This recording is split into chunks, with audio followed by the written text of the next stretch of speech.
Hi, my name is Tamika Brown, and I'm the director of ECMC's The College Place located in Richmond, Virginia. And I'm excited to always share really helpful information, but particularly I'm excited to share information with the parents of younger students, students who are in elementary school and middle school. I'm often contacted by folks who are like, how early should we start preparing for college? Where do we start? Well, I'm excited to share some information today around how families can start preparing for students' post-secondary lives, their post-secondary success, just kind of things that they should be aware of as a student moves through high school and towards high school graduation, and just kind of some tips and tricks around kind of creating well-rounded citizens so that they can be as prepared for adulthood as possible. So let's jump in. So again, we're going to talk about what college and career planning is going to look like, how early it should start. And here I said it should start from birth because it's true.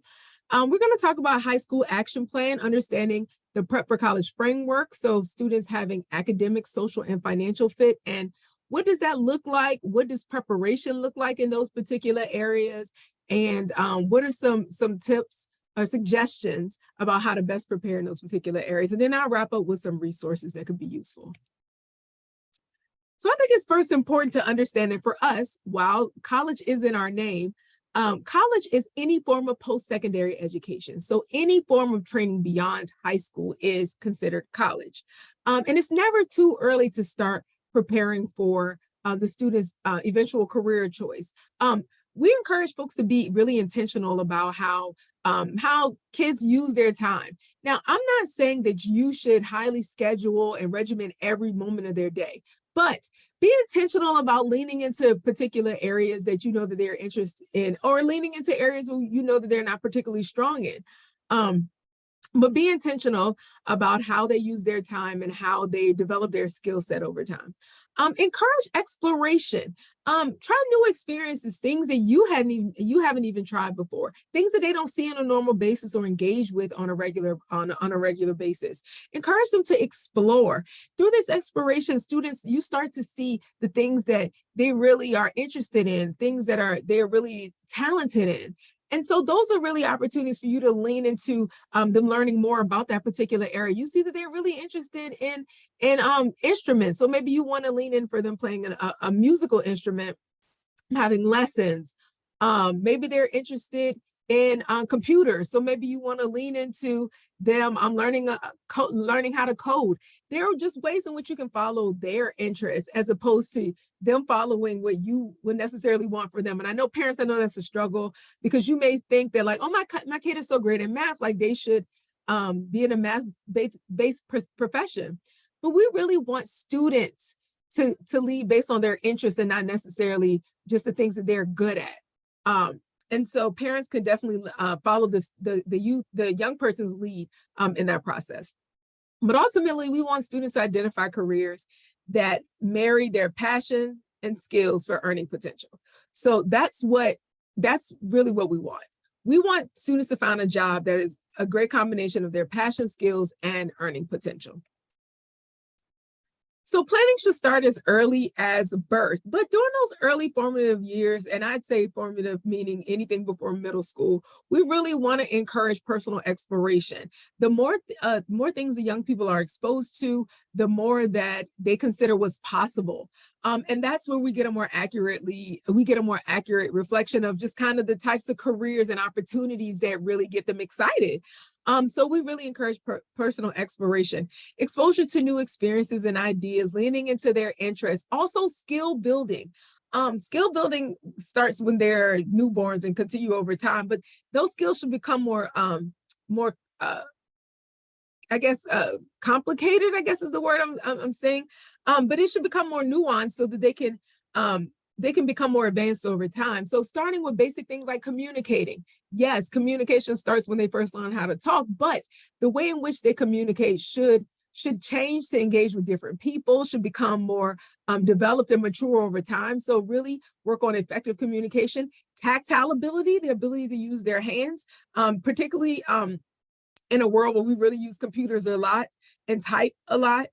Critical thinking, literacy and math skills, social emotional learning, leading into opportunities for them to build skills that they're gonna use as adults. Also building community, surrounding your young person with folks who are going to be instrumental in their development, folks who have different life experiences, folks who've gone to different places is really great because, again, all of these different experiences help students to pique their interest. And it's also another trusted person that the student can tap into to help them explore their talents and interests. Lastly, saving for the future should start at birth. Paying for college, it gets really, really, really expensive. And the earlier families can start planning and saving, the better. It's great when in senior year, the family is able to say, they've saved some money that they'll be able to contribute to college costs. It gives the student a bit of peace. So while we understand that's not every family is able to do that, those who are, we encourage you to save and start saving as early as possible. So what will high school look like for you? And this is really high level snapshot. I just think it's important so you can have some idea of if we're doing all this pre-work before middle school, what's going to happen in high school? Well, high school, 9th grade year should be the exploring year. So they spend some time before high school kind of doing different things, seeing different things, going different places, talking to different types of people. So 9th grade is more intentional. They're going to take a career assessment, or they should take one by 9th grade year. And it gives some insight into what are the things that they're good at and the things that they care about. And it gives them some idea around careers that make sense for them. So beyond that, we encourage them to have a list about 3 or 4 careers that they want to lean more into learning about, so they can shadow in those particular careers, but also they're going to continue to pursue tutoring to build up those particular areas where they may be weak in academically. 10th grade year is the thinking year. That's the year where they really are just like, all right, I have some idea of the careers that I'm interested in. What types of post-secondary education makes the most sense? How deep, how entrenched in this particular work do I want to be? Can I plan what my career is going to look like? And they could tap into different professionals around them who can really give them some idea of just kind of what's possible. I really do believe we have to work harder to help our students to realize what's possible. Being surrounded by other trusted adults is definitely one way where we can increase that curiosity. They can also explore post-secondary options by college visits, in person and virtual. It's never too early for them to go on college visits. I took my nephews, my godsons, I call them my nephews, on a college trip 3 summers ago. I think they were 7. And they went to visit Hampton University. We were coming back from the beach, and I was, telling them along on the road trip back that, when they get to a certain age, we're going to start visiting colleges. And I said, well, there's Hampton University right there. And they go, well, can we see it now?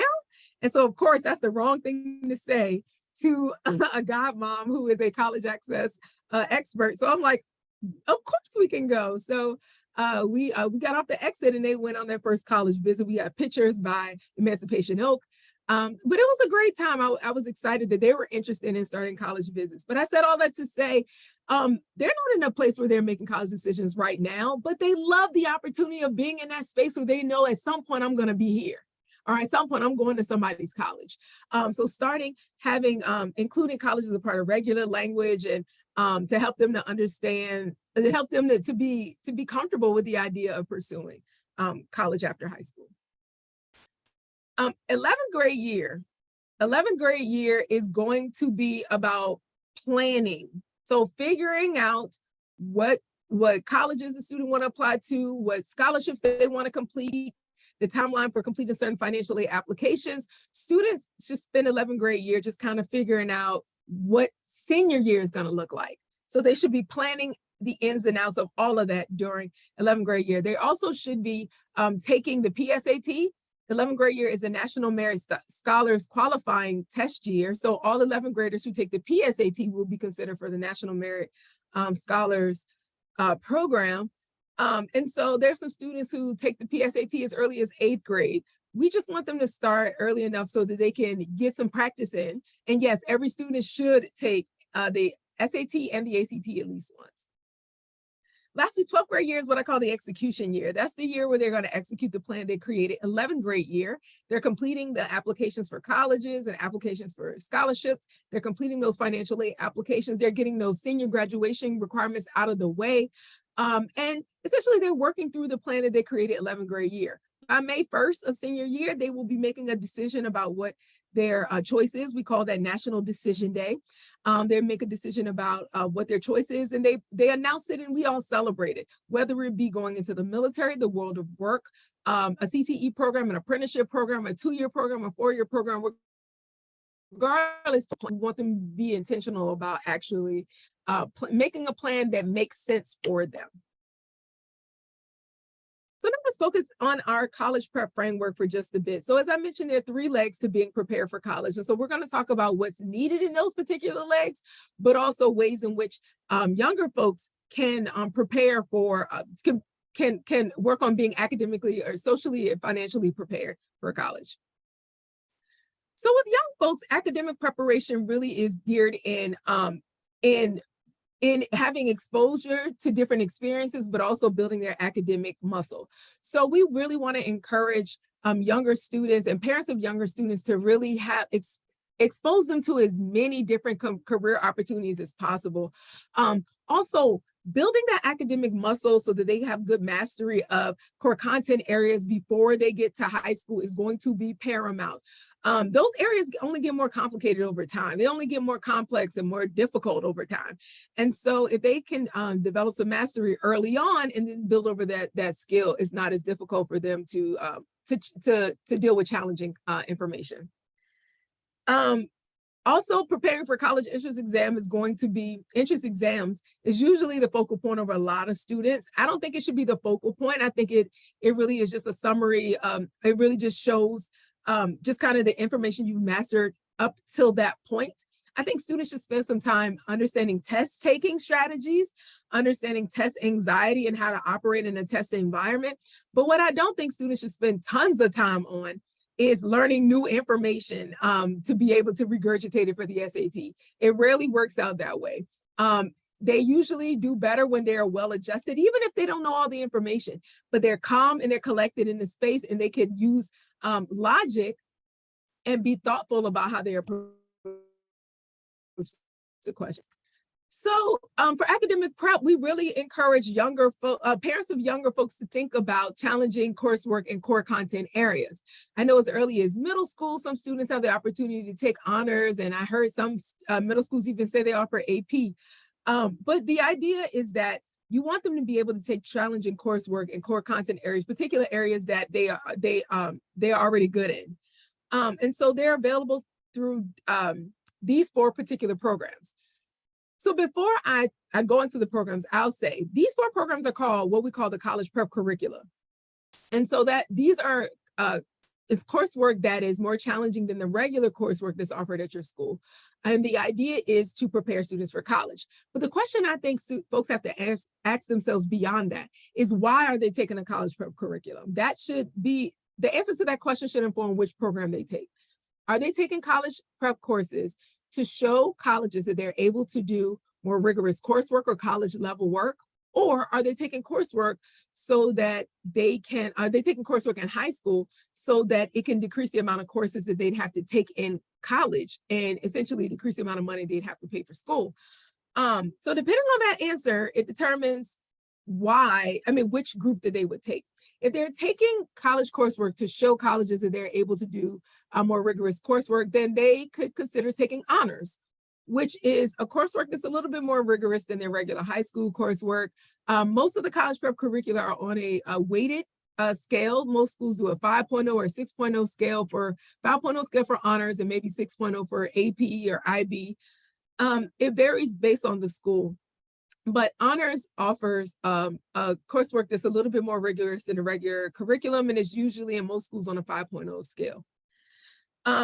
Also, if students are looking to take rigorous coursework just to show the college that they're able to work at that level, students can consider IB, International Baccalaureate, which was a curriculum created to provide an American education for children of ambassadors and diplomats who are abroad.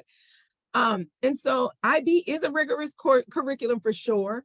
It's not always attached to college credit. So you could definitely consider that that curriculum if it's offered at your school. If your goal is to get college credit at a discount in high school, so you don't necessarily have to pay for it in college, students can consider AP, which is a college level curriculum offered in high school. Is usually taught by your high school teachers who are AP accredited. And at the end of the course, students will take a test. Depending on the students could then take the score of the test to use it to potentially get college credit at the colleges. The way that it works is colleges determine which AP classes they care about. And then they determine which score will be the minimum score that they will accept to give the student college credit for that particular AP course. Each school have a different list of AP courses they accept, and each school has a different list of like cutoff for acceptable scores. You have to find out from the schools what works for them and what their criteria are. But that's AP. It costs to take the AP test in most cases, so just be aware of what that is. Also, students who are looking to take college coursework to decrease the amount of credits you have to take in college, they can consider dual enrollment. Dual enrollment is college classes. It's not a college curriculum. You're actually taking college classes on a college campus or on your high school campus by college professors. But essentially, the idea is that whatever grade you get in that class, that is a college grade.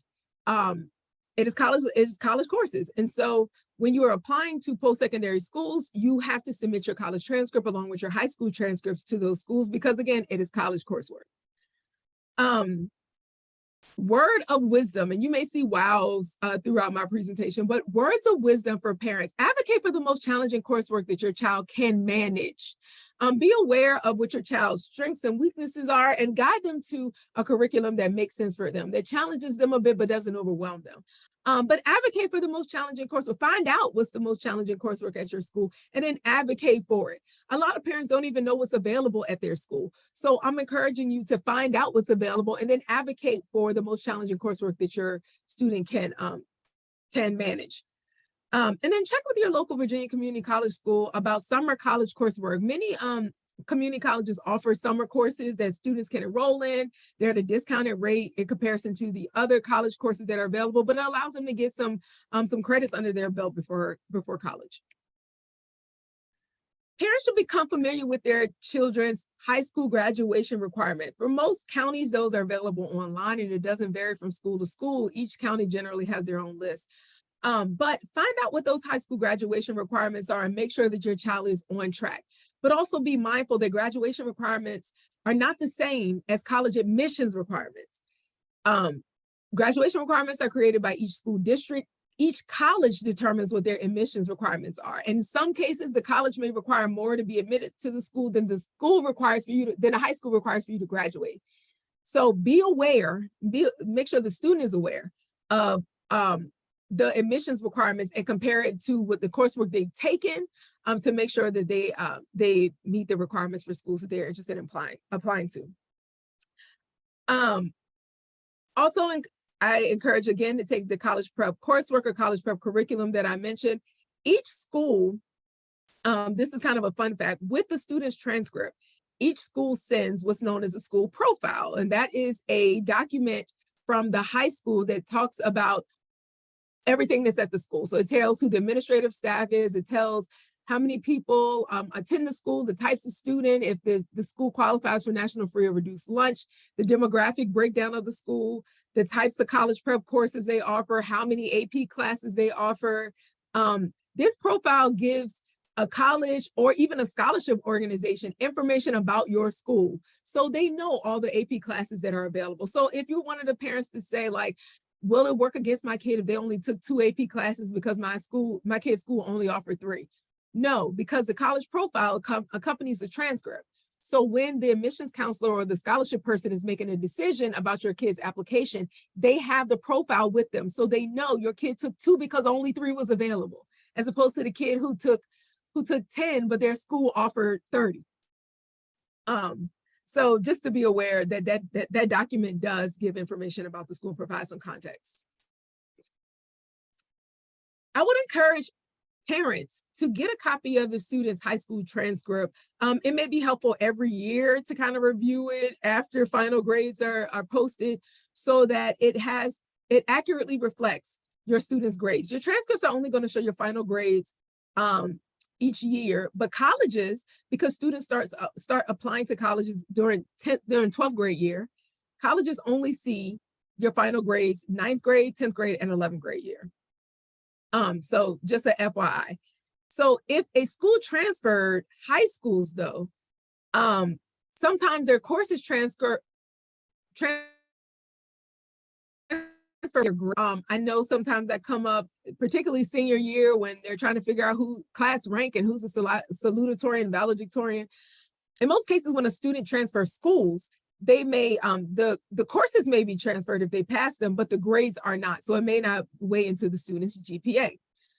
Some schools offer what's known as a transcript audit, where they will compare the class that the student took at the other school, nuts and bolts to compare, to see what's offered there, what the student took there, what the school took, and to see if it's comparable and what grade they could assign. But be clear, if you request a transcript audit and the school assigns a grade, you have to accept that grade. So if you got an A at that other school, but this school decides that this class is only worth a C at their school, you have to accept the C. Whereas before the audit, they would have just accepted the credit, and you wouldn't have, they wouldn't have included their kind of calculation of your grade in your transcript or in your GPA.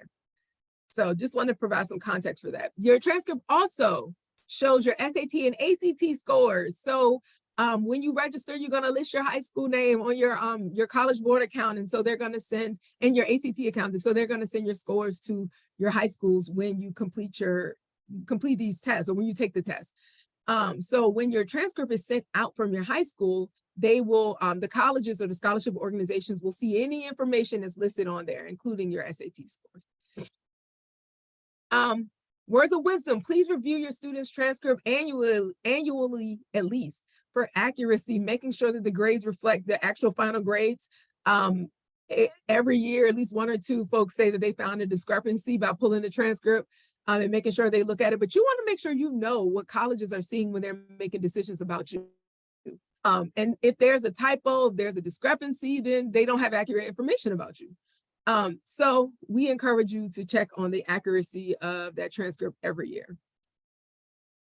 Also, we encourage students to prepare for college entrance exams, so they can take the pre-SAT, the practice SAT or the PSAT, and then the pre-ACT, to get some exposure to the test, get some exposure to the material, and even the test taking setting. There are a couple different resources that are available to help students prepare, and I think the Khan Academy is a phenomenal resource. It's a great tool for helping students to prepare. I love how they reteach some concepts. And it helps students to remediate after they've taken a practice test. So it shows them the particular areas where they need strength and help to rebuild them around that. So I encourage students, when you take the pre-SAT, the PSAT and the pre-ACT, use the test results to remediate and then plan to retake. Don't just take the test and say, oh, dang, I didn't get a good score, or, oh, that's my score, cool. No, find out what areas you didn't do that well in, and figure out if you can use some remediation in that area to get a stronger score. Another word of wisdom: prepare your child for the entrance exams, even if they don't have intentions of using their score. I know since the pandemic, many schools are being test optional, meaning their admissions policies are test optional, meaning it's up to the school to decide, up to the student to decide if they'd like the school to review their scores when they're making admissions decisions about them. And a lot of students are like, well, I'll do that. Like, I'll apply test optional because I don't want to take the SAT. I think every student should take the SAT and the ACT at least once. Give it a good try one time. Do some prep, make sure you're ready. You slept well the night before, you had a good breakfast, you're well rested. Give it one good try. If after the student has taken that test that time, they can use the results to determine how they want to move forward from there. If they took the test and they look at the results and they go, I could do better than that. Like, it wasn't that bad. Or, after looking at the areas where they struggled in, and they say, I think I could, with some remediation, I could do better and get a higher score. then that student, I encourage them to get their remediation and take the test again. If there's a student though, who's like, that was stressful, that was overwhelming, I struggle with anxiety, I did the best I could, and like, that's the best I can do, then fine, make that decision, but take the test at least once, for sure. Also, schools may have a test optional admissions policy, but it doesn't mean they have a test optional scholarship policy. So find out from the schools that you may be interested in if it makes sense. If their internal scholarship programs require an SAT score to be considered. That's going to be important. Particularly if you want to be considered for merit-based aid at that school.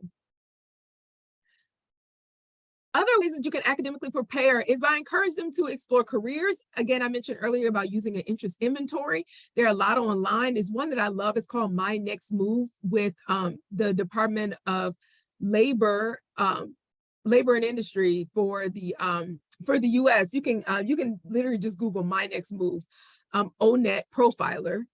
And you can use that interest inventory. What I love is that it's connected to the Bureau of Labor Statistics. So when a student takes the assessment, they get the results that tell them careers that are a good fit for them based on their skills and interests. And then it actually connects them with careers where they can do more research. There are videos about careers. They can they can learn about the education that's necessary for that career. They can even find out the median salary by using different tools. But we really want them to explore what's possible. So while they're also engaging with people who may be giving them insight into different careers or engaging with different tools, we want them to actually have concrete information about these actual careers so that they can be informed when making decisions. Words of wisdom: students should know how much their career choice pays entry-level employees as well as what the trajectory options are. Oftentimes students will see the median income, which is the average or the middle amount, but let's be clear, students don't come into that job making that amount. So they should know what the entry-level salary is for that job, as well as what the growth potentials are.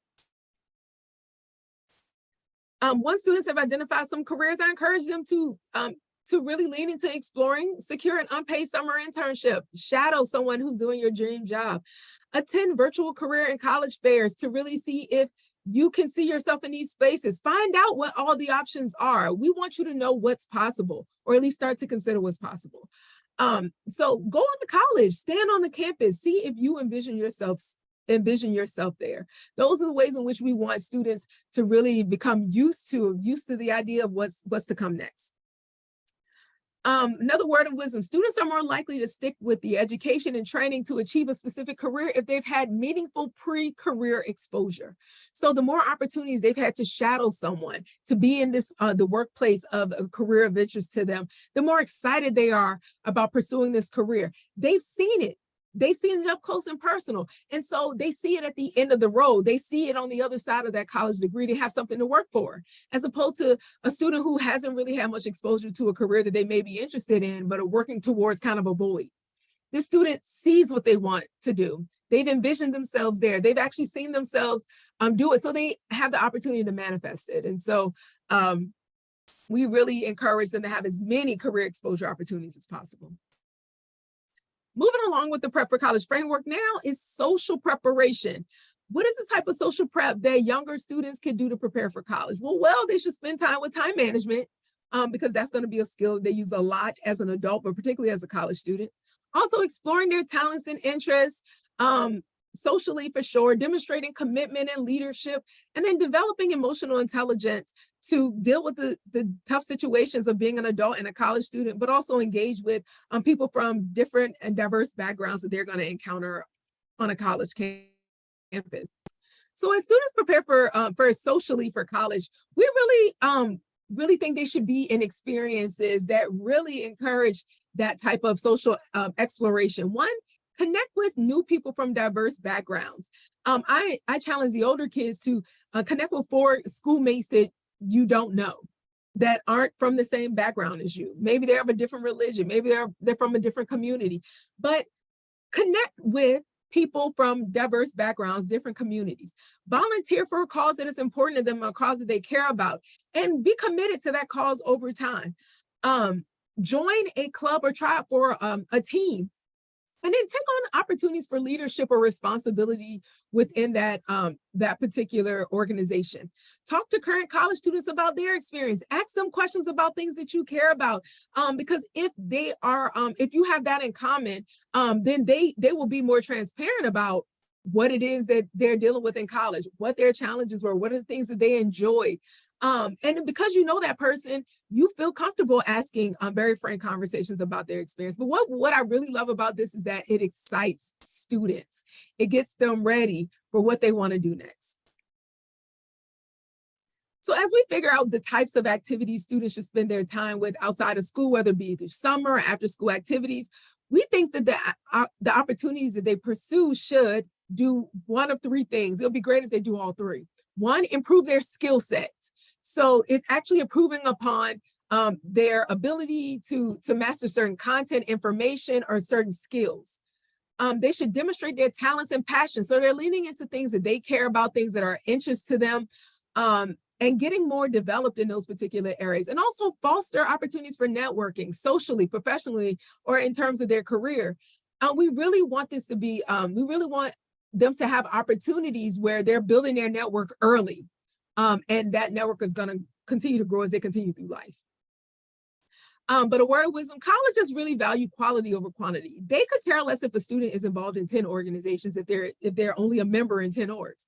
They care if they're active in 3 organizations. They've been active for 5 years, and they were a committee chair. They went on to be the treasurer, and now they're the president. They're now the captain of the dance team. They want to see that they have been committed to something over time. So this is a way in which we can really drill down on like choosing activities that make sense, but also are going to be beneficial for them later on. So the last leg of the Prep for College framework is financial preparation. And so we know paying for college is a big topic of conversation every year for high school seniors, but this conversation must start a lot earlier. And so families as well as students should give attention to these things to be financially prepared. One, gain an awareness of college costs. Know how much it costs to go to school in this country, and particularly the post-secondary institutions that your kid may be interested in. Develop some sense of financial literacy. There's so many free tools available to help students as well as families to understand money. Save. It's so much helpful. It's so helpful to students when families have saved and they're able to kind of count on familiar support to help them offset some of those college costs. And then talk about paying for college. We know paying for college is not, we know talking about money is not comfortable, just in general. But the earlier a student knows how their family is able to help contribute towards their college costs, the more prepared they can be to make decisions about the types of schools or the schools that they want to apply to. So I like the analogy. It's called paying for college is like buying a car. And so just kind of stick with me a bit around this kind of metaphor. So paying for college is like buying a car. Oftentimes when like, how do I frame this? And every time I start this, I started differently. So we know to get from point A to point B, we have to use transportation to get from point A to point B. And so let's say point A is the start of a student's, the student having a high school diploma, and point B is their career of choice, whatever that looks like. So to get from point A to point B, they need some form of transportation, a vehicle that's going to get them there. Now, students have to figure out the vehicle, which is the types of training and experiences that are going to be necessary to get them from point A to point B. In some cases, students want a Toyota, 4-door car to get from point A to point B. The Toyota could be a bachelor's degree from a state school. Cool. But if the student is interested in a career that requires a credential, and a credential may be a bicycle or a moped, it doesn't make sense for the student to buy the Toyota if they only need the moped to get to point B. We also know that some students are perfectly fine with taking the Toyota to get to their point B, which may require a bachelor's degree. Whereas there are some other students and even parents who want the student to get a Maserati, who wants the student to get a Maybach, who wants the student to get Why can't I? Rolls Royce to get from point A to point B. Rolls Royce is more expensive. It has a lot of bells and whistles. It even gets a lot of attention. You hear about it in the media. You see people all the time with T-shirts that say Rolls Royce. It gets a lot of attention. But the Rolls Royce gets to plan B, gets to point B the same way that the Toyota gets to point B. The Toyota has less bells and whistles, but it's reliable. It gets you where you want to go, and it's affordable. So think about this analogy as you approach making decisions about paying for college, or what makes the best sense in terms of choosing post-secondary career options. What is the most sensible approach to go from point A to point B? What's the only necessary way to go from point A to point B? Yes, you can get the Toyota, but you only need the bike. Yes, you want the Lexus, but you may only need the bike. I get it, the Lexus looks good. It has some good parties. There's a lot going on, but you only need the bike. So just be mindful of that. As you choose that, you go through that. I had a couple parents to say, I often kept thinking, well, you only need the bike. Well, you only need the bike. So hopefully it'll stick with you too. So financial fit speaks to a student's ability to be able to afford their entire education program. The entire education program is what they'll need, the training they'll need to get ready for their career, the actual career that they want at the end. So some people think about financial fit to think about, can I afford school next year? But that's only 1 year of school. If you only need 1 year of school for your career, cool. But if you need a 4-year degree, then you have to think about 4 years of school and your ability to afford 4 years of school. With the knowledge that there are a lot of scholarship money made available for students who are graduating high school, who are entering as freshmen, but there's not as many scholarship opportunities for students who are persisting from freshman year to sophomore year, junior year to senior year. It's not as much scholarship aid for upper class students, upperclassmen in school. So students, you have to think about that. If you don't have access to some of that financial aid, some of those scholarships that you use to get into school, how are you going to stand in that gap as that persists? And so families have to think about that in terms of their whole degree program.